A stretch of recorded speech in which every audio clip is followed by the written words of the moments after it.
Hello प्यारे बच्चों, आप सभी को नमस्कार। कल आप लोगों का केमिस्ट्री का एग्जाम है और केमिस्ट्री के एग्जाम के लिए हमारी बहुत सारी शुभकामनाएं। Best of luck, good luck.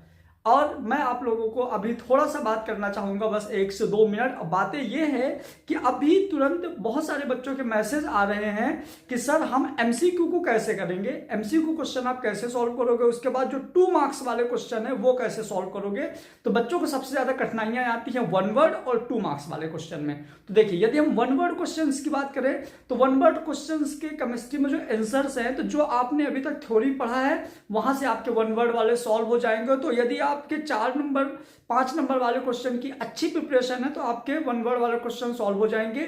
बाकी रहा जहां fill in the blank, match the column and multiple choice question, इन क्वेश्चंस में जो आपके आंसर वहां पे आपको दिखते हैं, आंसर आपको वहां पे मिलते हैं।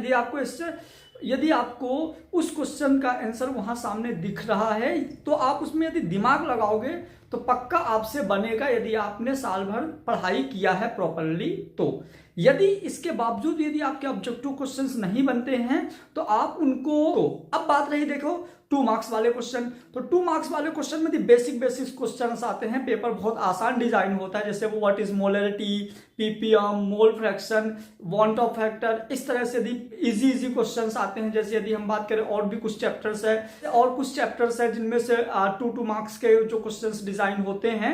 तो जैसे मैं एक एग्जांपल लेता हूं, मान लीजिए कि डी एंड एफ ब्लॉक या कोऑर्डिनेशन केमिस्ट्री मान लीजिए। तो मान लीजिए कोऑर्डिनेशन केमिस्ट्री का आपसे क्वेश्चंस आता है 2 मार्क्स में, तो वहां पे आप याद रखिएगा आपसे यही पूछा जाएगा कि कलर्ड है या पैरामैग्नेटिक है, अनकलर्ड है या डायमैग्नेटिक है।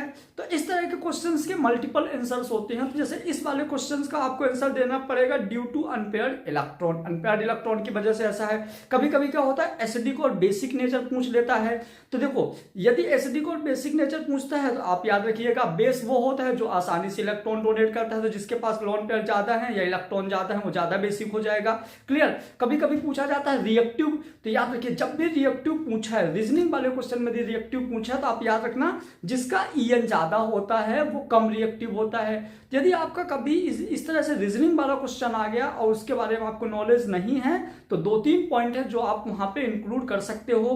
पहला, आप देखो यदि डी एंड एफ ब्लॉक या कोऑर्डिनेशन से क्वेश्चन आता है तो वहां पे आप देखिएगा ज्यादातर 2 टाइप्स का आंसर जाता है। एक जाता है वैकेंट डी ऑर्बिटल, एक जाता है अनपेयर्ड इलेक्ट्रॉन। तो ये आपके 2 चैप्टर्स के हो गए। उसके बाद यदि आपको बात करें एमाइन या एल्डिहाइड साइड से, एल्डिहाइड यानी ऑर्गेनिक साइड के यदि आपके 2 मार्क्स वाले क्वेश्चन बनते हैं तो वहां आंसर जाता है। कभी कभी बेसिक नेचर पूछता है, कभी एसिडिक नेचर पूछता है, कभी आपका उधर पे स्टेबिलिटी पूछता है। तो इस तरह के क्वेश्चन यदि ऑर्गेनिक का 2 मार्क्स का क्वेश्चन आता है तो आप वहां पे ज्यादातर इंक्लूड करिएगा कि लोन पेयर, रेजोनेंस, ये 2-3 चीजें से lone pair present, lone pair absent, resonance, due to resonance, इस तरह से रीजनिंग वाले क्वेश्चंस बनते हैं। बहुत आसान क्वेश्चन बनते हैं। तो आप उन क्वेश्चंस को आप पढ़ेंगे, पढ़ने के बाद उनको छोड़ना नहीं है, क्योंकि जो रीजनिंग वाले क्वेश्चन होते हैं उनका मल्टीपल आंसर होता है। एक ही क्वेश्चन का 1 से ज्यादा आंसर हो सकता है। जैसे मान लीजिए किसी को आपको बताना है स्टेबिलिटी, तो स्टेबिलिटी का एक और रीजन हो सकता है कि रेजोनेंस, यदि रेजोनेंस हो गया तो स्टेबल है।